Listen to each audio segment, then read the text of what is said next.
Dneska tedy uvidíte další pokračování našeho seriálu Top 10 Extreme Airports a bude to pokračování, kde uvidíte letiště Gibraltar.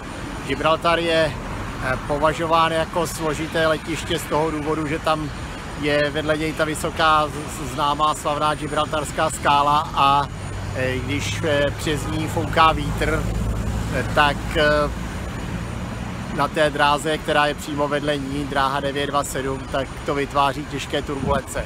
Já jsem měl to štěstí, že jsem tam přistával celkem v relativně malém větru, takže ta turbulence nebyla nějak veliká, přistání nebylo složité, ale to, co je potřeba ještě, na co je teda taky v Gibraltaru potřeba myslet, je, že na letišti není benzín a když tam chcete letět, tak musíte zažádat 48 hodin, nejméně 48 hodin napřed o povolení, protože to je vojensko-civilní britské letiště.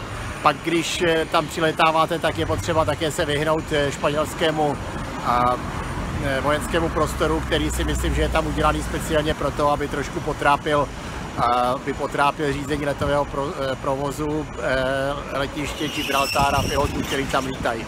Je to takový trošku na schvál a prostě musíte letět přes moře. Takže já doufám, že se vám to bude líbit a budeme zase pokračovat dál.